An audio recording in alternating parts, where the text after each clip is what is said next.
My name is Emily, and I'm 32. I stood in that Chicago chapel, clutching a soggy tissue as my husband Nathan's casket loomed before me. He was 35, gone in a car crash that stole my breath too. The air felt heavy, mourners' whispers swirling, but something wasn't right. A woman's stare cut through me, her eyes too knowing. Then I saw it, a single red rose on his casket, placed by someone I didn't know. Did I ever really know Nathan? What secrets did he take with him? If you've ever felt truth slip through your fingers, where are you watching from? Like and subscribe to hear what I uncovered. The community center smelled of stale coffee and wilted lilies, the kind of place where grief clung to the walls. I moved through the funeral reception like a ghost, shaking hands, nodding at condolences, my black dress itching against my skin. Nathan's smile haunted me, his face frozen in the framed photo on the table. People milled around, picking at sandwiches, their voices a low hum. I wanted to scream to break the polite haze, but I kept my lips pressed tight, my eyes scanning for that woman from the chapel, the one whose stare had burned. Rebecca, my best friend since college, hovered close, her hand brushing my elbow. She'd driven 3 hours from Milwaukee to be here, her presence a lifeline. "You okay, Em?" she whispered, her brown curls bouncing as she leaned in. I shook my head, barely a flicker. Okay wasn't a word I could touch right now. Then I saw her. She stood by the dessert table, a slim woman in a navy blazer, her blonde hair pulled into a neat bun. She was older than me, maybe mid-30s, with a kind of poise that felt practiced. A little girl clung to her side, no older than 8, her dark braids tied with pink ribbons. The girl hugged a stuffed bear, its fur worn thin, and stared at the floor. Something about them tugged at me, like a memory I couldn't place. I started toward them, my heels clicking on the linoleum, but Rebecca grabbed my arm. "Who's that?" she asked, her voice sharp. I shrugged, my throat tight. "I don't know. She was at the service." Rebecca's eyes narrowed, but before she could say more, the woman turned and met my gaze. Her smile was small, too warm, like we shared a secret. "Emily, right?" she said, stepping closer, her voice smooth as glass. The little girl trailed behind, clutching the bear tighter. "I'm Clara. This is my daughter Lila." She gestured to the girl who peeked up at me, her eyes wide and brown like Nathan's. My stomach twisted, but I forced a nod. "I'm so sorry about Nathan." Clara went on, her hand resting lightly on Lila's shoulder. "He was special to us." The word special landed like a stone, heavy with meaning I couldn't grasp. I glanced at Lila, who shifted closer to her mother, and back to Clara, whose expression didn't waver. "Special," I echoed, my voice thinner than I meant. "How did you know him?" The question felt clumsy, but I needed something solid to hold on to. Clara's smile tightened, just a fraction, and she reached into her purse. "We spent a lot of time together," she said, pulling out her phone. "Here, look." She turned the screen toward me, and there was Nathan. He was laughing, his arm around Lila, the two of them on a park bench under a canopy of oak trees. The photo was bright, the kind of summer day we never had together. Lila held a popsicle, her grin wide, and Nathan looked at her like she was the sun. The date stamp in the corner read, July last year. My chest tightened, the air too thick to breathe. Where was this?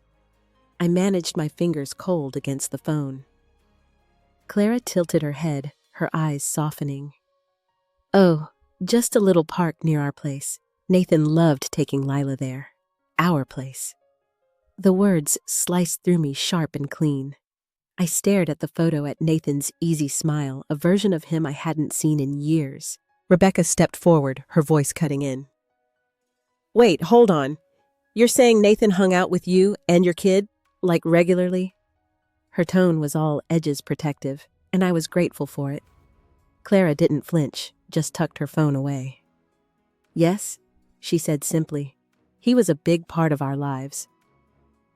I wanted to ask more, to demand details, but my sister Hannah appeared at my side, her perfume sharp and floral. Emily, people are watching, she hissed, her eyes darting to the crowd. Don't do this here. Her hand gripped my wrist, firm but gentle, the way she always tried to keep our family's messes tidy. I pulled away, my pulse racing. Clara watched us, her expression unreadable, then leaned down to Lila. Sweetie, why don't you get a cookie? Lila nodded and scampered off, leaving us in a tense triangle. I didn't mean to upset you, Clara said, her voice softer now. I just thought you should know how much he meant to us. She paused, then added, he talked about you, you know, but he was different with us. Different. The word echoed, splintering something inside me. I opened my mouth, but no words came. Rebecca's hand found mine, squeezing hard, and Hannah's stare burned into me, urging me to stay calm.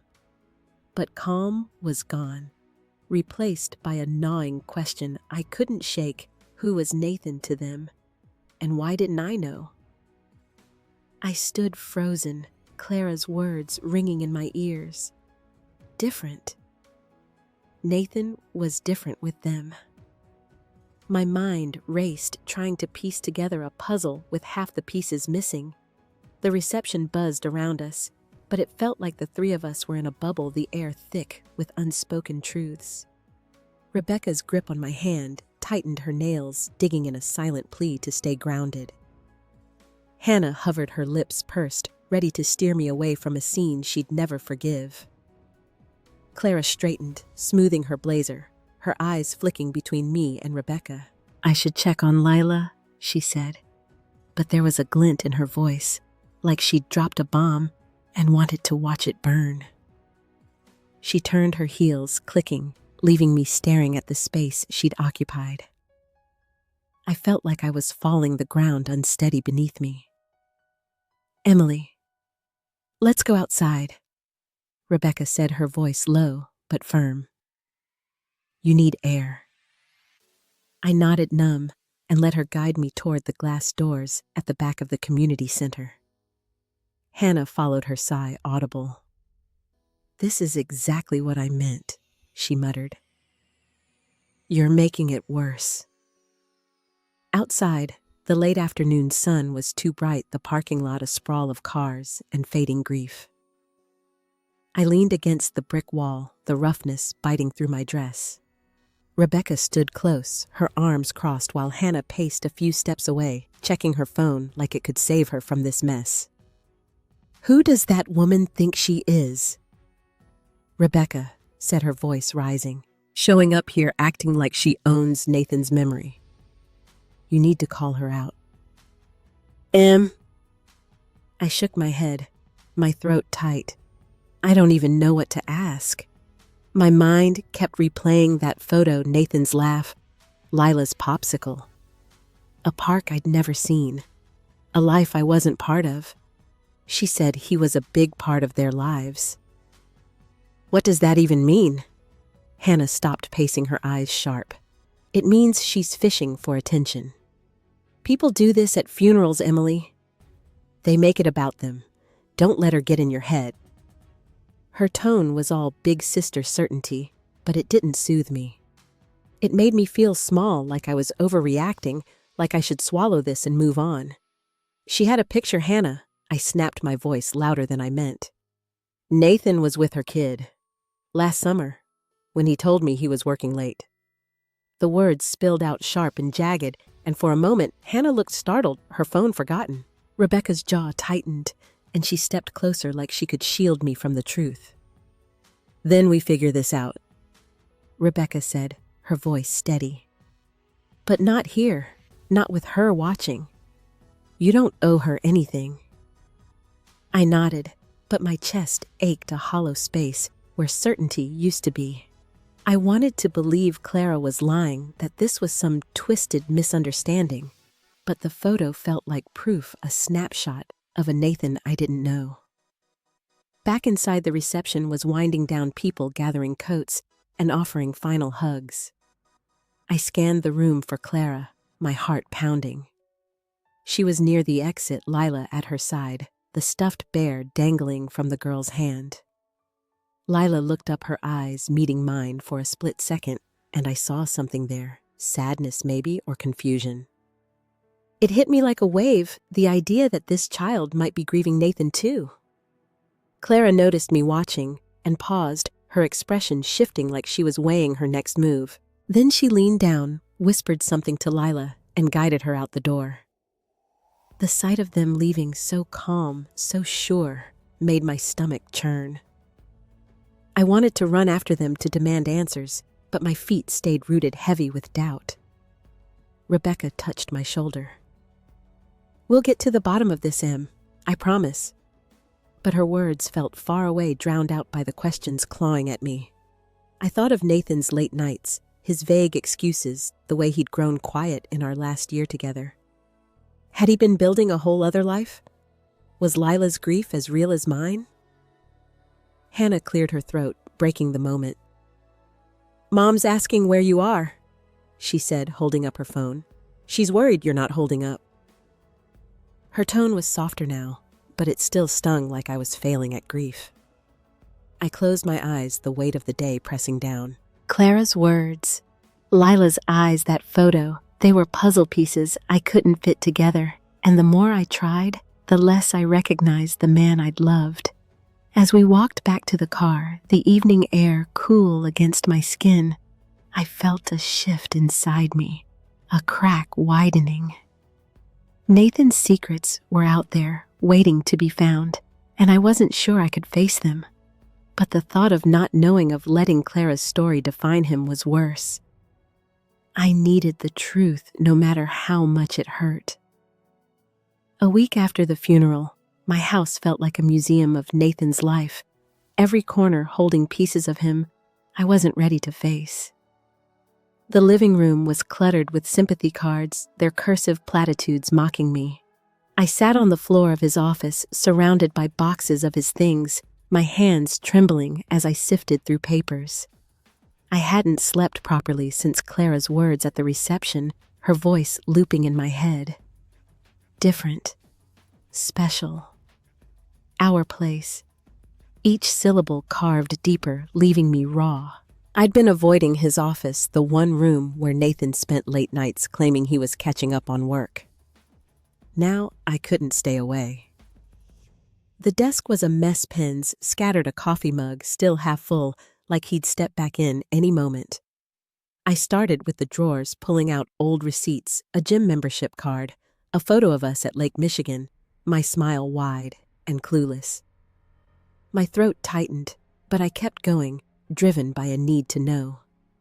In the bottom drawer, under a stack of manuals, I found a small wooden box, its lid carved with a simple wave pattern. It wasn't locked, but my fingers hesitated, like opening it would make Clara's story real. Inside were envelopes, a few folded receipts, and a key with a tag that read, Unit 4B. My heart sank.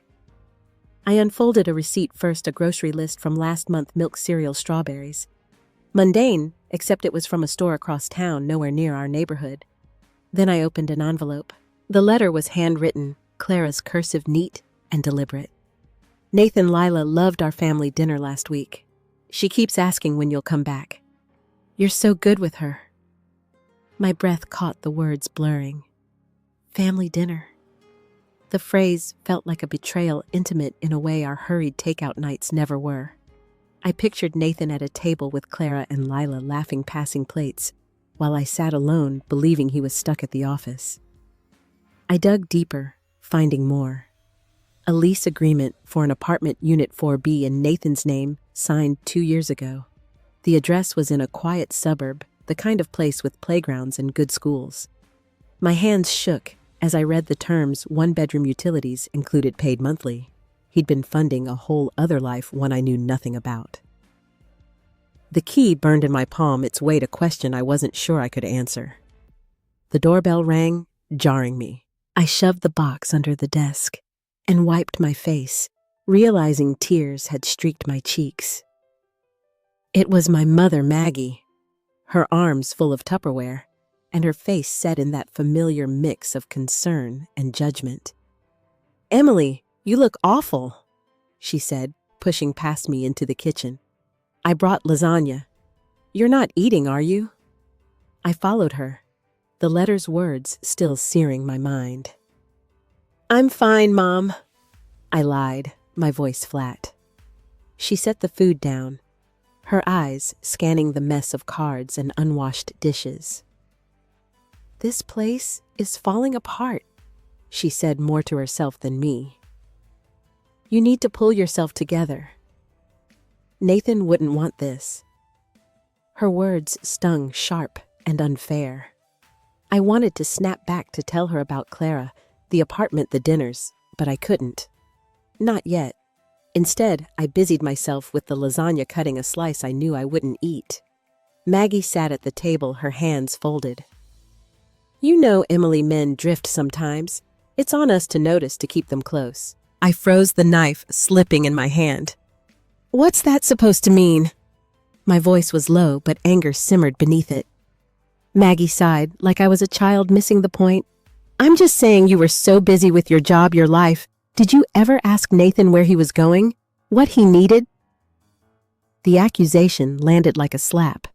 She was blaming me as if I'd driven Nathan to Clara, to Lila, to that apartment. "You think this is my fault?" I said, turning to face her. "That I didn't love him enough. Didn't watch him closely enough." My voice cracked, the hurt spilling out. Maggie's eyes softened, but she didn't back down. "I'm not saying fault, Emily. I'm saying marriage takes work. You can't be blind to what's in front of you." I wanted to scream, to throw the lease in her face, to make her see I wasn't blind, just betrayed. But the words wouldn't come. Instead, I turned away, my hands gripping the counter. The key to Unit 4B sat in my pocket, a secret heavier than her judgment. I needed answers, not lectures, and I knew I wouldn't find them here. Maggie's words hung in the kitchen, sharp and unyielding, but I couldn't look at her. My fingers dug into the counter, the cool granite grounding me as my mind spiraled. The key in my pocket felt like a live wire, buzzing with questions I was terrified to answer. I wanted her to leave, to stop picking at wounds she couldn't see, but she just sat there, waiting for me to agree, to admit I'd failed Nathan somehow. "I need to make a call," I said abruptly, my voice clipped. I grabbed my phone and slipped into the hallway, leaving her with the lasagna and her disappointment. My hands shook as I dialed Ethan, Nathan's coworker from the accounting firm. He'd always been friendly at company picnics, his laugh loud and his stories long. If anyone knew where Nathan was those late nights, it'd be him. "Emily." "Hey, Ethan," answered his voice, cautious, like he'd been dreading this. "How you holding up?" I skipped the pleasantries. My patience gone. "Ethan, I need to know something. Was Nathan really working late all those times? Or was he somewhere else?" The silence on the other end stretched too long, and my stomach knotted. "Look, Em," he said finally, his tone heavy. "Nathan was a good guy, but he left early a lot. Said he had personal stuff." I didn't pry. His hesitation was a confession, each word slicing deeper. "Personal stuff?" I repeated, my voice barely a whisper. "Like what, another family? A kid?" Ethan sighed, and I could picture him rubbing his neck, avoiding my eyes, even through the phone. "I don't know." "Okay." He didn't talk about it, just seemed distracted sometimes. I hung up without saying goodbye, my chest tight with anger. Distracted. That's what they called it when your husband built a secret life. I leaned against the wall, the hallway dim, the air stale with dust and grief. Ethan's vagueness was worse than a lie. It left me grasping, imagining Nathan slipping away to Clara and Lila, while I waited at home, trusting him. Back in Nathan's office, I pulled the wooden box from under the desk, my hands steadier now, fueled by a bitter resolve. I spread its contents across the floor, the lease and receipts fanning out like evidence in a trial. Then I found it tucked inside another envelope, a drawing crayon bright of 3 stick figures under a smiling sun. A man with Nathan's spiky hair, a woman with a blue dress, and a little girl holding their hands. At the bottom, in a child's shaky scrawl, it said, "Me Mommy and Nate." My breath stopped. Lila. This was her work, her vision of a family I wasn't part of. The drawing was dated last spring when Nathan and I were planning a trip we never took, when he'd kissed me goodnight and promised we'd be okay. I traced the figures, my fingers smudging the crayon, and felt a rage I didn't know I could hold. He'd been theirs too, sitting at their table, tucking Lila in while I was here alone, believing our life was enough. I didn't hear Maggie come in until she spoke. "Emily, what are you doing?" Her voice was sharp, her shadow falling over the drawing. I looked up, my eyes burning, and held it out. "This is what Nathan was doing, Mom. This is where he was." She took the paper, her brow furrowing as she studied it, and for a moment I thought she'd understand. But then she set it down, her lips tight. "This doesn't mean anything. Kids draw things. You're jumping to conclusions." Jumping? I stood, my voice rising, the room too small for my anger. "There's a lease, Mom. An apartment. Letters from Clara talking about family dinners. He had a daughter, and I didn't know." The words tore out raw and jagged, and Maggie flinched, but she didn't back down. "You don't know that," she said, her tone measured like she was calming a tantrum. "You're grieving, Emily. You're seeing what you want to see." I laughed, a harsh, broken sound. What I wanted a husband who didn't lie. I wanted a life that wasn't a sham. I grabbed the lease, thrusting it toward her, but she stepped back, her hands raised. "Enough," she said. "You're going to regret this, making a spectacle of yourself. Nathan's gone. Let it go. Let it go." The words were a betrayal, as if my pain was an inconvenience, a mess to sweep away.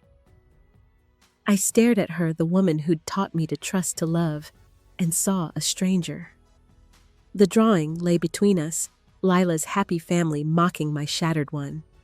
I clutched the key to Unit 4B, its edges biting into my palm. Nathan's secrets were out there in that apartment, in Clara's smug smile, and I was done being the fool who didn't see. The lawyer's office was cold, the kind of sterile chill that seeped into your bones. I sat in a stiff chair, my hands folded tight in my lap, the key to Unit 4B still in my purse, a silent weight. It was 10 days after the funeral, and Nathan's will was being read today.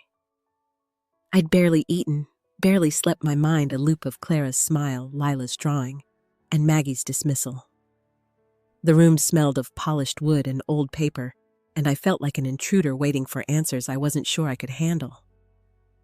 James the lawyer sat at the head of the table, his gray suit crisp, his face a mask of professionalism. A few others were there. Nathan's cousin, a distant aunt, but their presence faded as the door opened. Clara walked in, her navy coat draped over one arm, Lila trailing behind her, clutching that same worn bear. My stomach lurched. What were they doing here? Clara's eyes met mine, and she offered a small nod like we were old friends. Lila glanced at me, then looked away, her braids swinging. I gripped the edge of my chair, my knuckles white. Rebecca had wanted to come, but I'd told her no, thinking I could face this alone. Now I regretted it. James cleared his throat, shuffling papers, and began. "We're here to read the last will and testament of Nathan Alexander Hayes." His voice was steady, but I caught a flicker of unease in his eyes as he glanced at Clara. He read through the formalities, assets, accounts, the house. I barely listened, my focus on Clara, who sat straight, her hands resting calmly on the table. Lila fidgeted, her bear slipping to the floor, and Clara leaned down to pick it up, whispering something that made Lila smile. The normalcy of it, the tenderness, twisted something inside me. They didn't belong here, in Nathan's final words in my life. Then James paused, his fingers lingering on a page. "There's a specific bequest," he said, his tone careful. "To Lila Marie Thompson." My breath stopped. Lila. The room seemed to tilt the air too thin. Clara's expression didn't change, but her hand tightened on Lila's shoulder. James continued reading from a letter in Nathan's handwriting. "To my daughter Lila, I leave my father's pocket watch to remind you of our time together.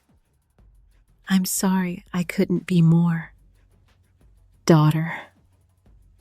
The word hit like a sledgehammer, shattering the fragile hope I'd clung to.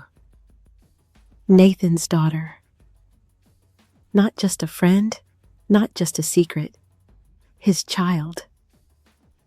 I stared at Lila, her small face oblivious to the bomb that had just dropped, and felt my heart crack open.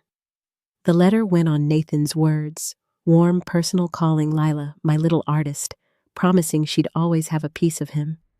Each sentence was a blade cutting deeper, exposing a truth I'd half known, but refused to face. Clara stood her chair, scraping the floor, her voice sharp and sudden. "He loved us, Emily. You need to hear it. Nathan was ours too, maybe more than he was yours." Her words were a whip lashing out in front of everyone, and I felt the room's eyes on me, heavy with pity. A woman I hadn't noticed before, sitting beside Clara, smirked, her whisper to Clara loud enough to carry. "She didn't even know him." The words burned a public humiliation I hadn't braced for. I wanted to scream, to tell Clara she was wrong, that Nathan was mine, my husband, my life. But my voice caught, trapped behind the weight of that letter of Lila's existence. James looked uncomfortable, his pen tapping the table, but he didn't stop Clara. "Please, let's continue," he said. His voice strained, but Clara wasn't done. She leaned forward, her eyes locked on mine. "He was going to tell you, Emily. He just didn't know how." The room spun, Nathan's letter echoing in my mind. My daughter, our time together. I saw flashes of our last year, his late nights, his quiet moods, the way he'd look at me sometimes like he was carrying a secret too heavy to share. Had he been planning to leave, to choose Clara and Lila over me? The thought was a knife twisting deeper with every word Clara spoke. I stood my chair, wobbling, my hands shaking. "Stop!" I said, my voice barely audible, but it was all I could manage. Clara's mouth closed, but her eyes didn't waver, daring me to break. The smirking woman, Samantha, I'd later learn, whispered again, her voice a cruel hiss. "She's falling apart." And I was. I felt it, the pieces of me crumbling under the weight of Nathan's betrayal, exposed for strangers to judge. My legs trembled as I stood the lawyer's office, closing in, the walls too tight, the air too thin. Clara's words echoed her claim that Nathan was more hers than mine, burning like acid. Samantha's smirk widened, her eyes glinting with cruel amusement, and I felt every stare in the room pinning me down, stripping me bare. I wanted to run, to disappear, but my feet were heavy, glued to the floor by the weight of Nathan's letter, his confession of a daughter I never knew. James cleared his throat, his voice cutting through the haze. "There's more," he said, his tone heavy, like he knew what was coming would break me. He adjusted his glasses and read on his fingers, tracing Nathan's will. "The remainder of my estate, including all financial assets, property, and personal effects, I leave to—" He paused, his eyes flickering to me, then Clara, then back to the page. "To Lila Marie Thompson, to be held in trust until her 18th birthday." The room went silent, a void swallowing every sound. Lila. Not me, his wife of 8 years. not Clara, his supposed love. Lila, the child he'd hidden, the daughter he'd claimed in ink and blood. My vision blurred, tears hot against my cheeks. But I couldn't move, couldn't speak. Clara gasped, her hand flying to her mouth.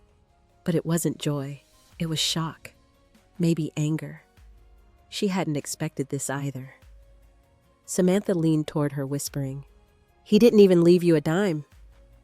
Her voice was loud enough for me to hear a deliberate jab, and Clara's face hardened, her eyes darting to me with something new, resentment, like I'd stolen something from her. But I hadn't. I was as gutted as she was, my life with Nathan reduced to nothing. His love for me erased by a single page. I looked at Lila, still clutching her bear, her small face confused, sensing the tension, but not understanding it.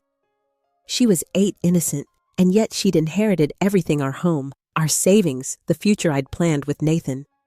My chest ached, a hollow pain that spread until I couldn't breathe. How could he do this? How could he build a life with me, promise me forever, and then give it all to a child he'd kept secret? Clara stood again, her voice rising sharp and unsteady. "This isn't right. Nathan promised me we'd be taken care of. He changed the will, didn't he?" She turned to James, her hands clenched. "When did he do this?" When James shifted, uncomfortable, his fingers tapping the table. "The will was updated 3 months ago," he said quietly. "It's legal, Clara.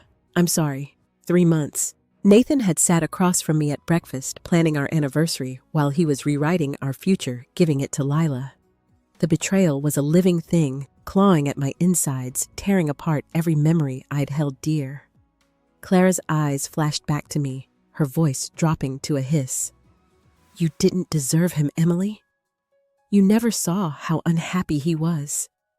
Her words were a public execution, each one slicing deeper, and Samantha's low chuckle fueled the fire. The other mourners shifted their whispers, a soft hum of judgment. And I felt naked, my pain laid bare for strangers to dissect. I wanted to scream that she was wrong, that Nathan had loved me. But the will, the letter, Lila's existence, they were proof I'd been blind, a fool in my own marriage. James tried to move, on his voice faltering as he read smaller bequests, but I didn't hear him. My ears rang, my heart pounding so loud it drowned out the room. I saw Nathan's face, his smile, the way he'd pull me close at night, and it all felt like a lie.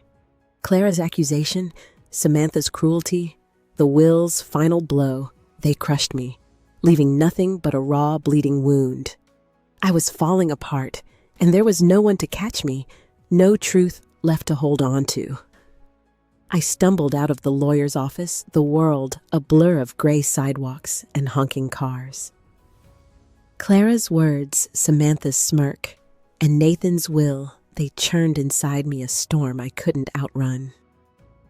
I drove home in a daze, the key to Unit 4B still in my purse, its presence a quiet dare. The house was dark when I got there, the silence louder than ever. I sank onto the couch, my hands shaking, and let the tears come hot and endless until my chest felt hollow. The next morning, I woke with a clarity I hadn't felt in weeks.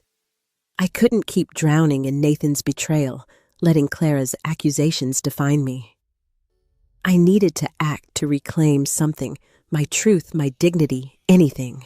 I called Julia, my therapist, who'd been helping me navigate the fog of grief. Her office was a small haven, all soft blues and warm light. And as I sat across from her, the words spilled out: the will, Lila Clara's public attack. Julia listened, her eyes steady, her notepad untouched. "What do you want, Emily?" she asked, her voice gentle but firm. Not what Nathan wanted, or Clara. You. I swallowed the question, cutting through the noise. I want to know why I said. Why he chose them. Why he lied. I want to stop feeling like the fool.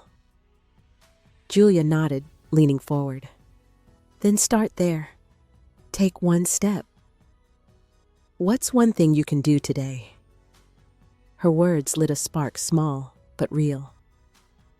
I left her office and drove to a coffee shop across town, a place Nathan and I never went, its brick walls and buzzing chatter of fresh start. I'd texted Clara asking to meet just us. She agreed surprisingly quick, and now she sat across from me stirring a latte, her poise less certain than before. Lila wasn't with her, and I was grateful no innocent eyes to complicate this. "Why are you here?"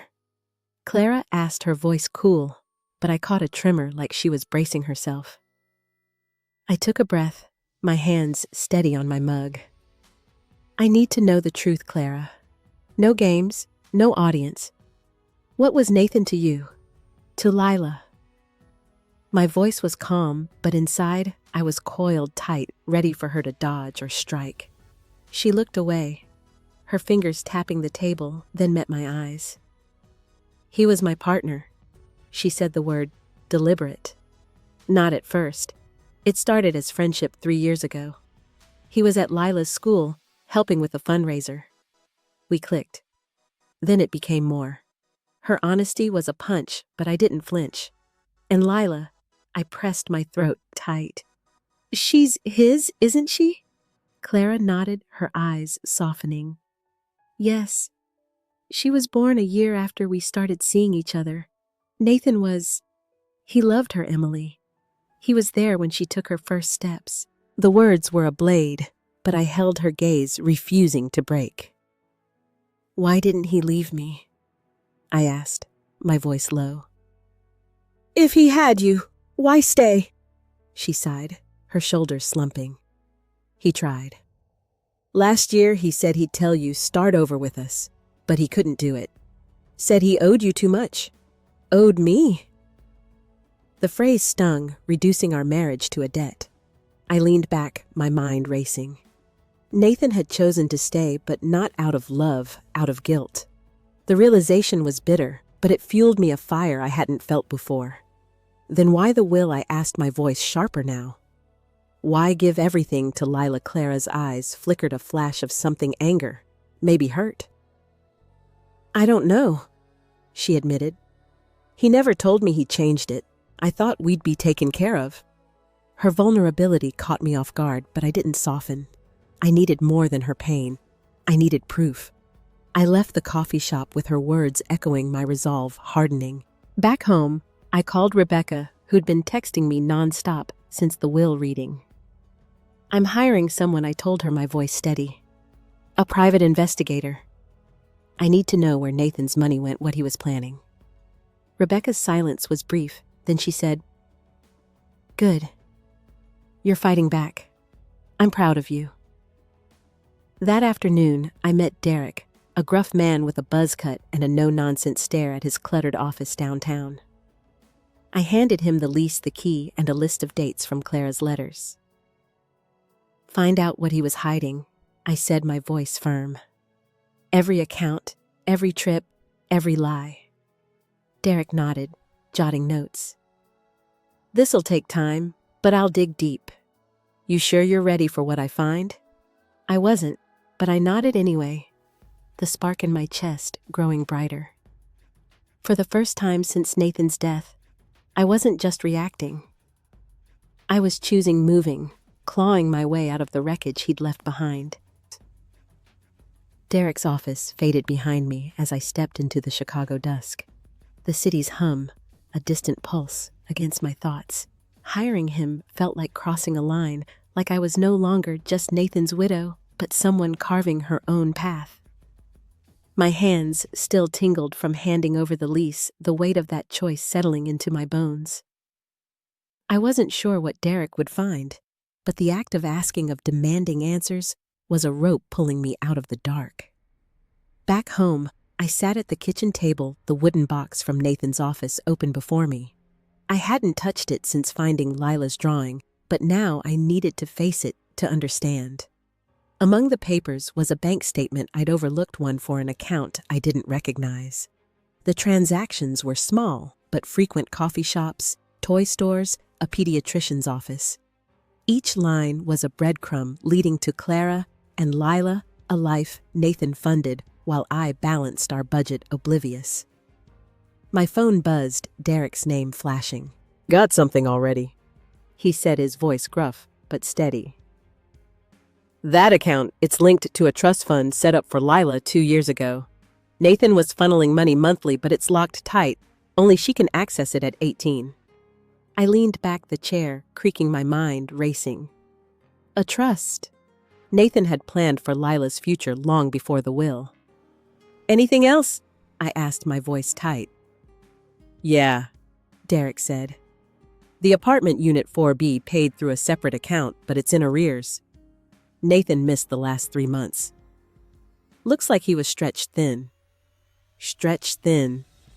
The phrase gnawed at me, painting a picture of Nathan juggling Li's debts, 2 lives.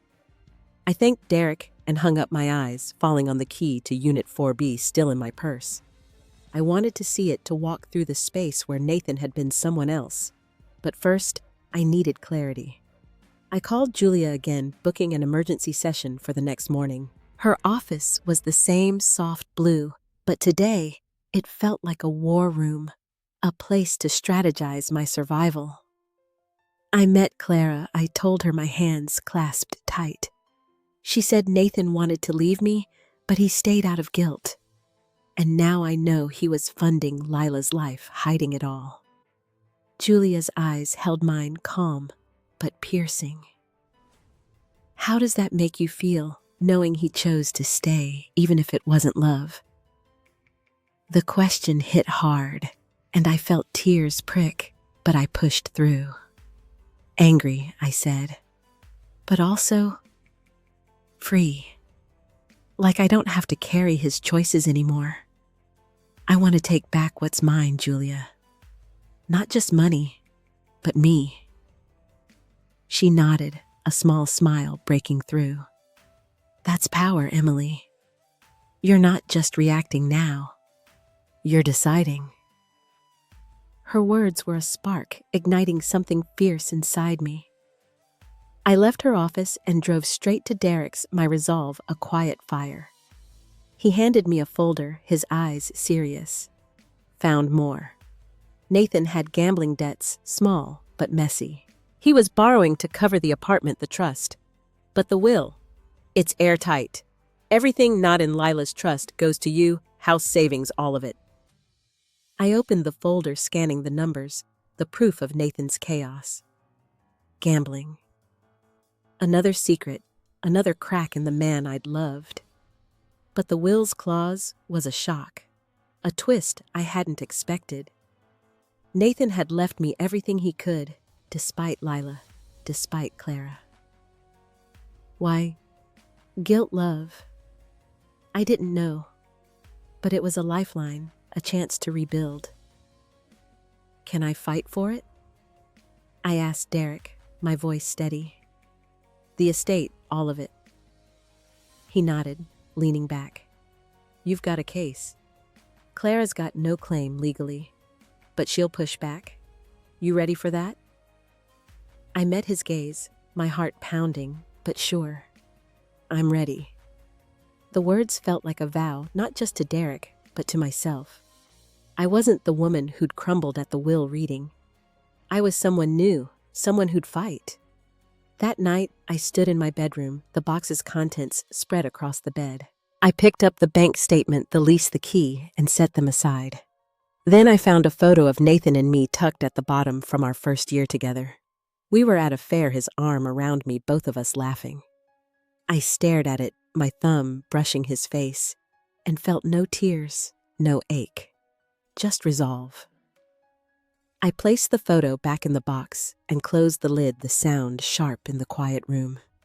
My eyes settled on the key to Unit 4B glinting under the lamp. Tomorrow, I'd go there, see the life Nathan hid. But tonight, I stood still, my breath, even my heart, my own again. The courtroom smelled of wax and old books, a sterile hush broken only by the rustle of papers and muffled coughs. I sat in the front row, my hands folded tight, the weight of the last month pressing against my ribs. Hiring Derek, confronting Clara, claiming Nathan's estate. It had all led here to this moment where I'd fight for what was mine. My lawyer, Lauren, stood beside me, her navy blazer sharp, her voice low as she reviewed her notes. "We've got this, Emily," she said, her confidence a thin thread I clung to. Across the room, Clara sat with her own lawyer, her face composed but pale, her fingers twisting a silver bracelet. Lila wasn't here, and I was grateful her presence would have made this harder.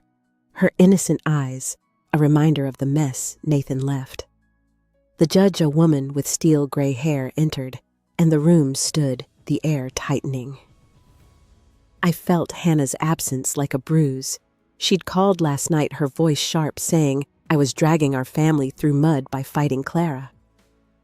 "Let it go, Emily," she'd said. "You're embarrassing us." Her words stung, but I'd hung up my resolve unshaken.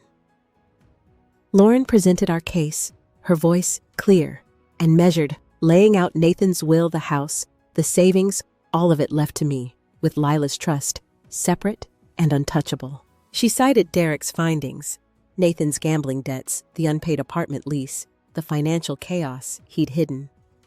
"My client was unaware of her husband's actions," Lauren said, glancing at me. "She's entitled to the estate as his legal spouse." The judge nodded, her pen scratching notes, and I felt a flicker of hope, fragile but real. Clara's lawyer countered his tone, slick, arguing emotional hardship. "My client and her daughter were integral to Nathan's life," he said, gesturing to Clara. He intended to provide for them as evidenced by the trust and their shared history. Clara's eyes flicked to me, not with anger, but something colder, like I'd taken something she'd earned. I held her gaze, my heart steady, refusing to shrink. Then Lauren called Derek to the stand. He walked up, his boots heavy on the polished floor, and swore in his gruff voice, filling the room. He detailed Nathan's accounts, the trust for Lila, the debts that drained him. "Nathan was in over his head," Derek said, his eyes meeting mine briefly. "He borrowed to keep up appearances, but the will's clear.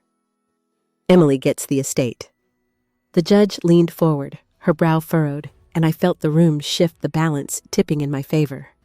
Clara's lawyer pressed Derek, fishing for holes, but Derek was unshakable, his answers blunt. I watched Clara, her bracelet twisting faster now, her calm cracking. Lauren leaned over, whispering, "She's got nothing. We're close." My chest loosened, a breath I hadn't realized I was holding slipping free. For the first time, I saw a path forward, a life I could rebuild from Nathan's wreckage. But then the judge called a recess, and I stepped into the hallway, needing air. That's when I saw Gabriel, Lila's teacher, standing by a vending machine. His tweed jacket rumpled his face, kind, but tired. I'd met him once at a school event Nathan dragged me to, and his presence here threw me. "Emily," he said, his voice soft. "I didn't expect to see you." I frowned, my guard up. "Why are you here?" He hesitated, glancing at the courtroom doors. "Lila's struggling," he said. "She misses Nathan. She talks about him all the time, draws him in every picture." His words were a jolt, painting Lila not as a shadow in my story, but a child grieving her father. "Clara's trying to protect her," he added, "but this fight, it's tearing Lila up. She doesn't understand why everyone's angry." My throat tightened, Gabriel's words slicing through my resolve. I'd been so focused on winning, on proving Nathan's betrayal, that I hadn't thought about Lila, not really. She was 8, caught in a war she didn't choose, and my victory would come at her expense. I nodded, unable to speak, and Gabriel touched my arm, his eyes gentle. "Just think about her, okay?" He walked away, leaving me frozen, the hallway's fluorescent lights buzzing overhead. I stood there, my hands cold, the weight of Lila's pain settling beside my own. Lauren called me back to the courtroom, her voice sharp with purpose, but I moved slowly, my mind tangled. I'd fought for justice, for control, but Gabriel's words were a mirror showing me a cost I hadn't faced. The judge's gavel echoed as we sat, and I felt the room hold its breath. My heart caught between triumph and a new heavy doubt. The courtroom doors swung shut behind me, the sound sharp in the quiet. I took my seat, Lauren's confident nod, a distant anchor as the judge resumed. Gabriel's words clung to me, Lila's grief, a shadow I couldn't shake. The judge's voice cut through steady and final. Based on the evidence and testimony, the estate of Nathan Hayes, excluding the trust for Lila Thompson, is awarded to Emily Hayes. A murmur rippled through the room, but I barely heard it, my pulse loud in my ears. Lauren squeezed my arm, her whisper fierce. "You did it." I nodded, but the victory tasted hollow, Gabriel's plea echoing. Clara sat across the aisle, her face still, her bracelet now motionless. Her lawyer whispered something, but she didn't respond, her eyes fixed on the table. The judge dismissed us, and people began to file out their footsteps, a soft shuffle. I stayed seated, needing a moment to breathe, to process the weight of winning. As the room emptied, Clara stood, her movement slow, deliberate. She didn't look at me, just gathered her purse and walked toward the door. But then she paused, her hand on the knob, and turned back. Our eyes met, and for the first time I saw no anger, no challenge, just exhaustion, a mirror of my own. She opened her mouth, then closed it, and left without a word.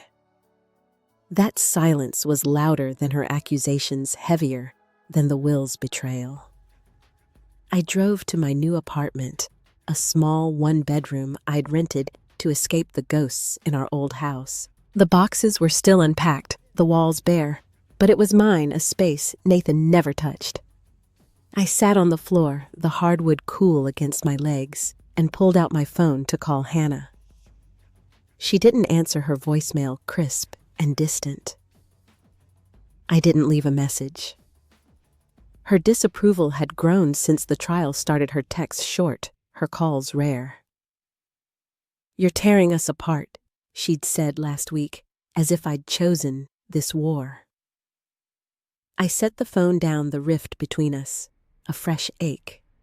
Then I found it slipped into my purse by Lauren after the hearing, a letter sealed in Nathan's handwriting. My hands froze, the envelope thin but heavy, like it held his ghost. I opened it, my breath shallow, and read, "Emily Lila." "I'm sorry," it began, his script uneven, rushed. "I tried to love you both right, but I failed. Emily, you deserved truth. Lila, you deserved a father. I was neither." He wrote of his shame, his gambling, his lies, his love for Lila splitting his heart. I left the estate to Emily because it's hers, not mine, to give away. I read it twice, my eyes stinging not with tears, but with a raw, unnameable pain. Nathan's confession was a wound reopened, his regret too late to heal.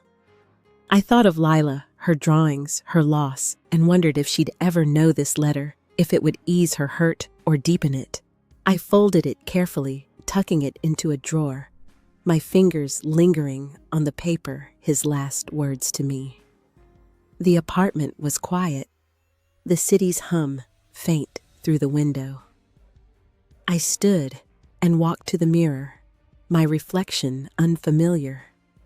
Older, sharper, a woman who'd fought and won, but carried new scars.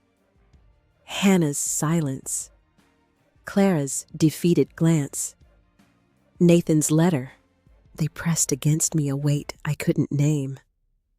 I'd reclaimed my life, but at what cost?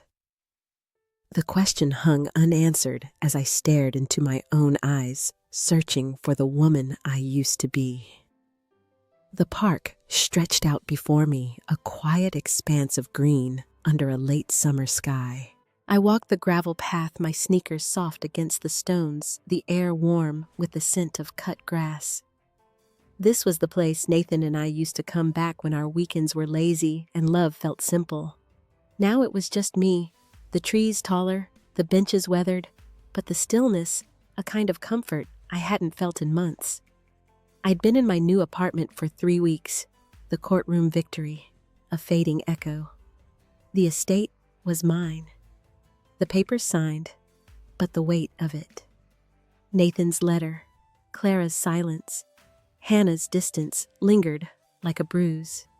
I'd started going to a grief support group, a small circle of strangers in a church basement, and there I met Ava, a woman whose loss mirrored mine in ways I didn't expect. She was in her late 20s, her dark hair always in a messy bun, her laugh a little too loud for the room. We'd started meeting outside the group, our coffee chats turning into walks like this one. Ava strolled beside me, her hands in her pockets, her voice bright as she talked about her brother who'd passed 2 years ago. "He was my best friend," she said, kicking a pebble. "But he kept so much from me, his addiction, his pain. I was angry for a long time, you know. Felt like I failed him." She glanced at me, her eyes searching. "You ever feel that? Like you should have seen it coming?" I nodded, my throat tight. Every day I said, my voice soft. "Nathan's secrets. I keep wondering what I missed, what I could have done." The words felt raw, but safe with Ava. She didn't judge, didn't push. She just listened, her presence a steady warmth. We stopped by a pond, its surface rippling under a light breeze, and sat on a bench, the wood worn smooth by years of visitors. Ava leaned back, her gaze on the water. I stopped asking why she said, not because I found answers, but because I realized I could live without them. "I started painting again, you know. It's how I let him go." Her words landed gently, stirring something in me. I thought of my own sketchbooks tucked away since Nathan's death, the pencils untouched. Maybe there was a way back to myself, through lines and colors, through creating instead of grieving. We sat in silence, the pond reflecting the sky's soft gold. I thought of Lila, her small hands clutching that bear, and Clara, her eyes heavy with defeat in the courtroom. I'd won, but it didn't erase their loss, didn't make Nathan's choices less real. Ava's story wove through my thoughts, her path through anger to peace, a map I wanted to follow. "How did you forgive him?" I asked, my voice barely above a whisper. Ava tilted her head, considering. "I didn't, not really," she said. "I just decided his mistakes weren't my burden. I kept the good parts, his laugh, our road trips, and let the rest fall away." Her words were simple, but they hit deep, like a key turning in a lock. I'd been carrying Nathan's lies, Clara's pain, Hannah's judgment, as if they defined me. What if I could choose what to keep? The sun dipped lower, casting long shadows across the path. Ava stood stretching and grinned. "Come on, let's walk. I'm craving ice cream." I laughed, the sound surprising me, light in a way I hadn't felt in months. As we moved on, the park's quiet wrapped around me, a gentle reminder that I was still here, still whole, even after everything. I breathed in, slow and deep, and felt the first stirrings of something new. Not peace, not yet, but a path toward it. Ava and I parted ways at the park's edge, her promise of ice cream lingering as she waved and jogged toward her car. I stayed behind, the evening air cooling against my skin, the sky now a soft bruise of purple. The park was emptying, families heading home, their voices fading into the hum of crickets. I walked back to the pond, drawn to its stillness, and stood at the water's edge, my reflection faint but steady. In my purse was Nathan's watch, the one from his father, the one he'd left to Lila in his will. I'd found it in a drawer when packing up the house, its face scratched, its leather band worn soft. The engraving on the back read, June 12th, 2015. The day Nathan got sober, a milestone we'd celebrated together. And later, I learned one he'd shared with Lila, teaching her to tell time with it. I'd meant to keep it a piece of him that was mine, but holding it now, I felt its weight differently. I'd arranged to meet Clara and Lila here, a decision I'd made after days of turning it over in my mind. Not to fight, not to win, but to let something go. They arrived as the first stars appeared. Clara's steps cautious, Lila's hand in hers. Lila's eyes lit up when she saw me. Her small frame bundled in a red jacket, the stuffed bear absent for once. Clara's face was guarded, her lips tight, but she nodded a silent acknowledgement of this fragile truce. "Hi, Lila," I said, kneeling to her level, my voice soft. She smiled, shy but warm, and I felt a pang, not anger, but something softer, like recognition. "I have something for you," I said, pulling the watch from my purse. Its metal caught the fading light, glinting as I held it out. "This was your dad's. He'd want you to have it." Lila's fingers closed around it, her eyes wide, and she turned to Clara, who nodded, her expression unreadable. "Thank you," Lila whispered, clutching the watch to her chest, and I saw Nathan in her face, his quiet pride, his love for small moments. I stood, my knees aching, and met Clara's gaze. "I'm not trying to hurt her," I said, my voice low, meant only for her. "I just thought she should have this." Clara's eyes softened, just a fraction, and she swallowed, her voice barely audible. "I didn't expect this," she said, and I saw the fight drain from her, replaced by something raw. Maybe gratitude, maybe relief. She didn't say more, and I didn't need her to. Lila tugged at her hand, already fiddling with the watch, and they turned to go, their silhouettes blending into the dusk. I stayed by the pond, the water now dark, its ripples gone.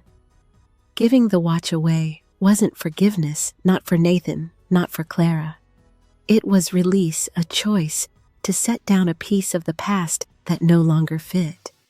I thought of Ava, her paintings, her decision to keep only the good, and I wondered what I'd keep of Nathan, maybe the way he hummed off key, or the mornings we'd lingered over coffee before the lies. The park was empty now, the air cool and clean. I slipped my hands into my pockets, my steps light as I headed toward the gate.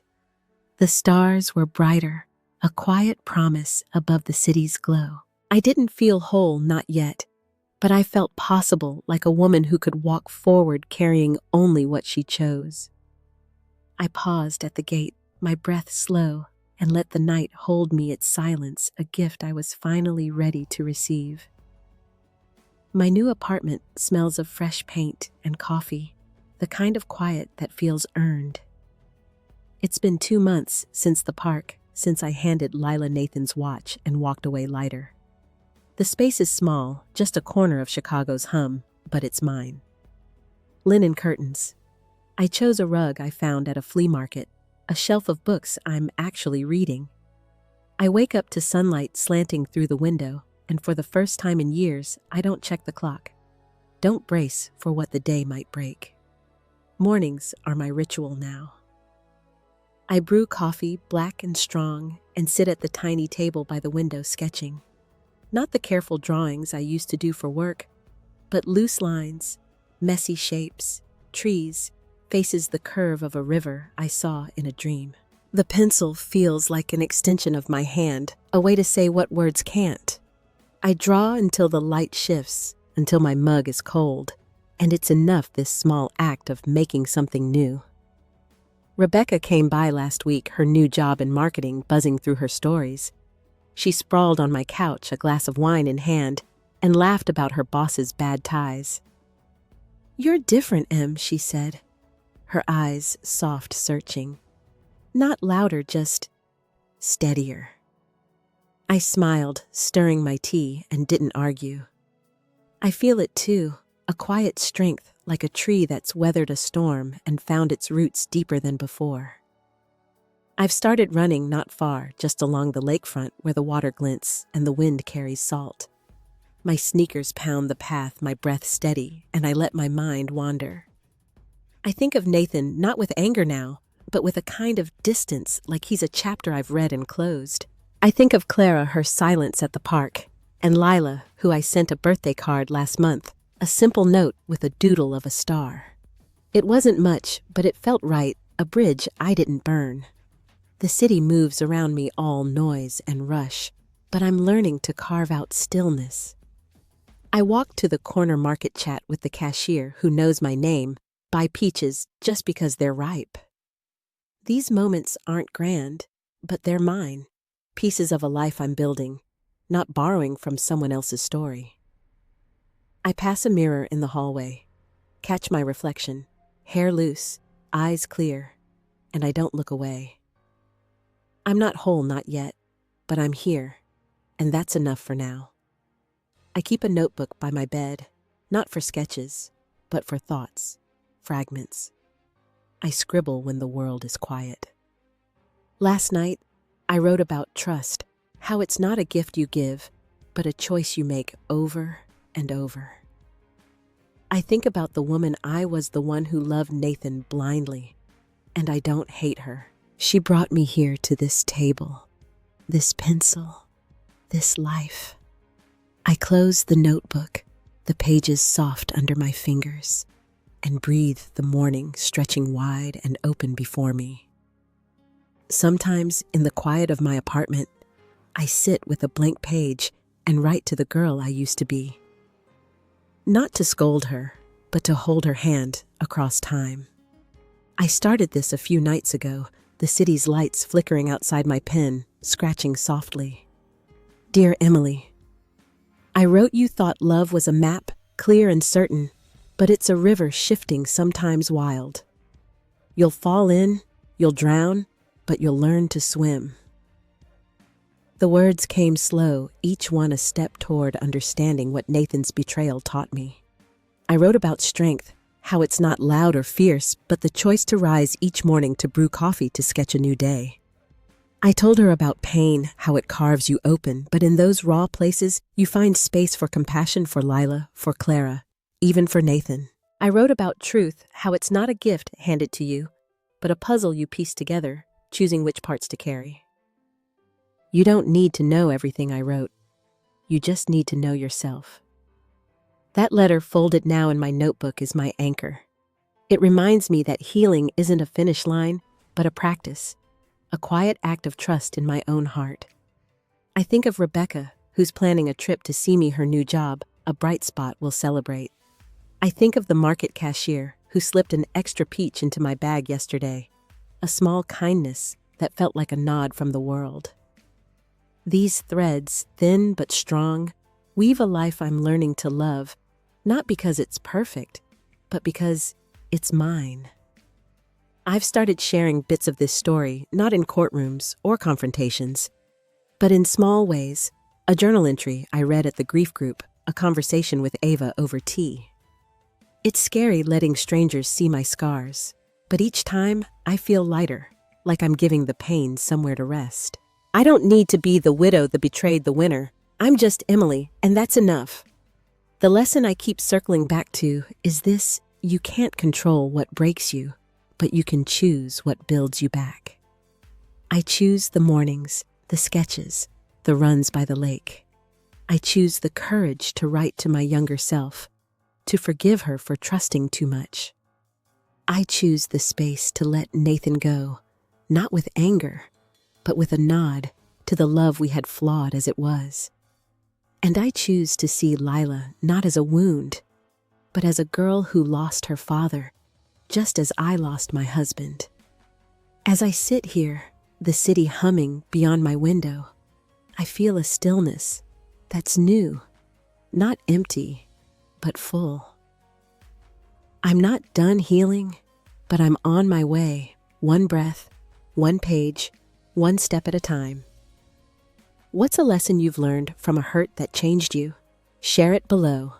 I'd love to hear your story. If this resonated, please like, subscribe, or share it with someone who might need it. Thank you for listening, for being here. Here's to healing, to finding our way one quiet moment at a time.